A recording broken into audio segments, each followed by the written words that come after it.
আসসালামু আলাইকুম। আজকে আমি আপনাদের সাথে শোল মাছের দারুণ একটা রেসিপি শেয়ার করব। এভাবে এই শোল মাছটা রান্না করলে কেউ বুঝতেই পারবে না যে আপনি এটা শোল মাছ রান্না করেছেন নাকি মাংস রান্না করেছেন। আমি আজকে যেভাবে আপনাদের শোল মাছের রেসিপিটা করে দেখাবো, এভাবে যদি একবার এই শোল মাছের রেসিপিটা বাসায় তৈরি করেন তাহলে দেখবেন যে এটা খেতে কতটা মজার হয়। যে কিনা কখনো শোল মাছ খেতে চায় না সেও আঙ্গুল চেটেপুটে খাবে যদি এভাবে শোল মাছটা রান্না করেন।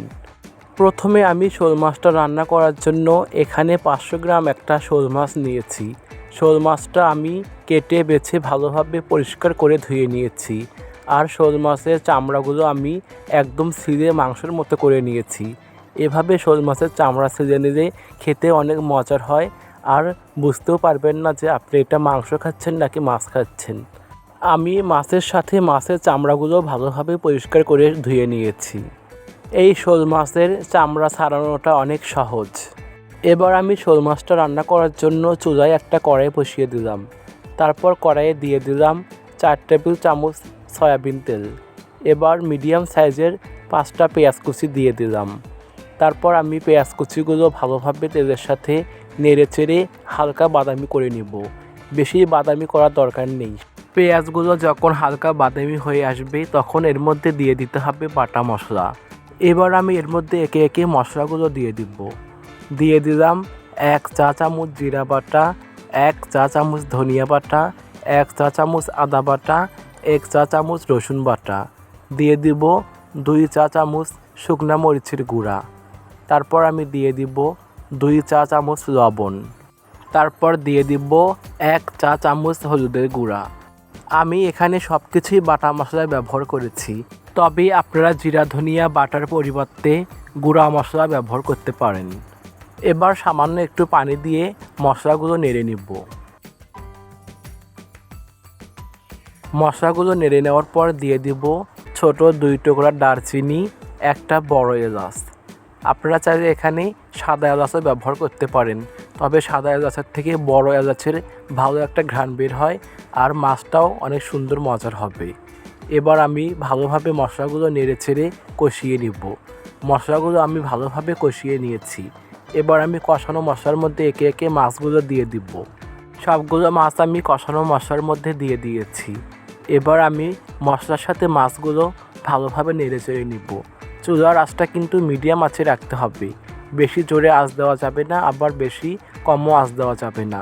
চুলার আঁচটা মিডিয়াম আঁচে রেখেই মাছের সাথে মশলাগুলো ভালোভাবে নেড়ে চেড়ে একদম মাছগুলো ভাজা ভাজা করে নিব। আর খেয়াল রাখবেন যেন মাছগুলো নাড়াচাড়া করার সময় না ভেঙে যায়। যখন মাছগুলো ভাজা ভাজা হয়ে আসবে তখন এর মধ্যে পরিমাণ মতো ঝোল দিয়ে দিতে হবে। এবার আমি ঝোলের জন্য এখানে 1.5 কাপ পরিমাণ পানি দিয়ে দিলাম। এবার মাছগুলো ভালোভাবে নেড়ে চেড়ে ঢাকনা দিয়ে ঢেকে দিব মাছটা রান্না করার জন্য। ঢাকনা দিয়ে ঢেকে 10 থেকে 12 মিনিটের মতো রেখে মাছগুলো আমি ভালোভাবে রান্না করে নিয়েছি। এবার নামানোর কয়েক মিনিট আগে আমি দিয়ে দিলাম 4টা কাঁচামরিচ। কাঁচামরিচ 4টা আমি মাঝখান থেকে একটু হালকা করে চিড়ে নিয়েছি যাতে একটা ভালো ফ্লেভার আসে। এবার কিন্তু চুলার আঁচটা একটু বাড়িয়ে দিয়ে ঝোলটা একটু গাঢ় করে নিতে হবে। আমি চুলার আঁচটা বাড়িয়ে দিয়ে ঝোলটা গাঢ় করে নিয়েছি ঢাকনা ছাড়াই। এবার আমি নামানোর আগে দিয়ে দিলাম 1/2 চা চামচ ভাজা জিরার গুঁড়া, 1/2 চা চামচ ভাজা ধনিয়ার গুঁড়া। এবার গুঁড়া মশলাগুলো দিয়ে আবারও ভালোভাবে মাছের ঝোলটা নেড়ে চেড়ে চুলা থেকে নামিয়ে নিব। দেখতেই পারছেন যে ঝোলের কালারটা কত সুন্দর হয়েছে, আর ঝোলের পরিমাণটাও কেমন হয়েছে। খুব বেশি পাতলা না, আবার খুব বেশি ভারী না। এভাবে ঝোলটা রান্না করে নিতে হবে। গরম ভাতের সাথে এই শোল মাছের রেসিপি থাকলে তো কোনো কথাই নেই। খেতে যে মজার হবে তা আপনাদের বলে বোঝাতে পারবো না। আশা করছি আজকের এই দুর্দান্ত স্বাদের শোল মাছের রেসিপিটি আপনাদের অনেক ভালো লেগেছে।